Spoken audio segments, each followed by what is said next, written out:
मिस्र की कदीम सरजमीन पर शाम उतर रही थी। काहिरा की फजा में अजीब सी खामोशी, संजीदगी और खौफ फैला हुआ था, जैसे शहर किसी बड़े फैसले का इंतजार कर रहा हो। एक 18 साल नौजवान को सजाए मौत सुना दी जा चुकी थी। इल्जाम बहुत संगीन था, मगर हैरत की बात यह थी कि उसके चेहरे पर खौफ के बजाय सुकून था। जब इस वाक़ये की खबर सुल्तान तक पहुंची तो उन्होंने फौरन हुक्म दिया कि सज़ा नाफिज करने से पहले उस नौजवान को दरबार में हाजिर किया जाए। जब नौजवान को हथकड़ियों में जकड़कर दरबार में लाया गया तो हर निगाह उसके चेहरे पर ठहर गई। कम उम्र के बावजूद उसकी शख्सियत में वक़ार नुमायां था। सुल्तान ने नरम लहजे में कहा, ऐ नौजवान, तुम्हारी जिंदगी के चंद ही लम्हे बाकी हैं। अगर तुम्हारी कोई आखिरी ख्वाहिश हो तो बिला झिझक बयान करो। नौजवान ने आहिस्ता से सर उठाया। उसकी आंखें नम थीं मगर आवाज मजबूत थी। उसने कहा, मेरी ख्वाहिश है कि मुझे एक रात के लिए निकाह की इजाजत दी जाए। मैं यतीम हूँ, मेरा कोई अपना नहीं। मैं चाहता हूँ कि दुनिया से रुखसत होने से पहले निकाह के मुकद्दस रिश्ते में बंध जाऊं, ताकि कोई मेरे लिए दुआ करने वाला हो। सुल्तान कुछ लम्हे खामोश रहे, फिर उन्होंने हुक्म दिया कि उस नौजवान की ख्वाहिश पूरी की जाए। पूरे शहर में ऐलान करवाया गया मगर कोई तैयार न हुआ। आखिरकार एक बूढ़ा शख्स आगे बढ़ा और अर्ज किया, अगर ये नौजवान सच्चा है और उसकी नीयत पाक है तो मैं अपनी बेटी का निकाह उससे करने को तैयार हूँ। जब लड़की को बुलाया गया तो उसने सर झुकाकर निहायत सुकून से कहा, अगर ये एक मजलूम इंसान की आखिरी ख्वाहिश है तो मैं इस पर राजी हूँ। इसी रात निहायत सादगी के साथ निकाह हुआ। न कोई जश्न था, न चरागाह, मगर माहौल में एक अजीब रूहानी सुकून और खामोश बरकत महसूस हो रही थी। नौजवान ने अपनी दुल्हन से कहा, मैं तुम पर कोई हक जताने नहीं आया, बस मेरी एक दरख्वास्त है कि मेरे लिए दुआ जरूर करना। रात खामोशी से गुजर गई। अगली सुबह जब सिपाही कमरे में दाखिल हुए तो हैरान रह गए, क्योंकि नौजवान सजदे में रो रहा था और दुआ मांग रहा था,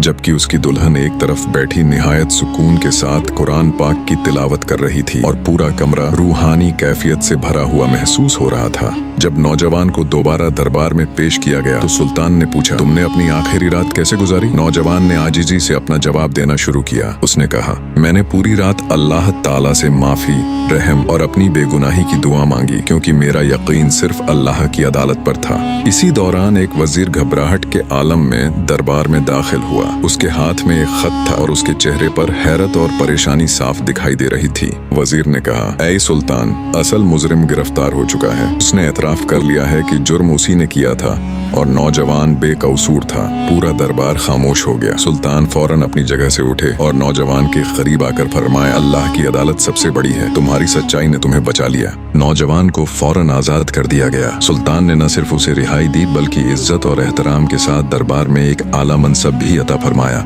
ऐ अल्लाह, हमें सच्ची तौबा, पाक नियत और तुझ पर मुकम्मल भरोसा अता फरमा। हमें हर जुल्म, गुनाह और बुराई से महफूज रख और हमारी दुआओं को अपने करम से कबूल फरमा। आमीन या रब्बुल आलमीन।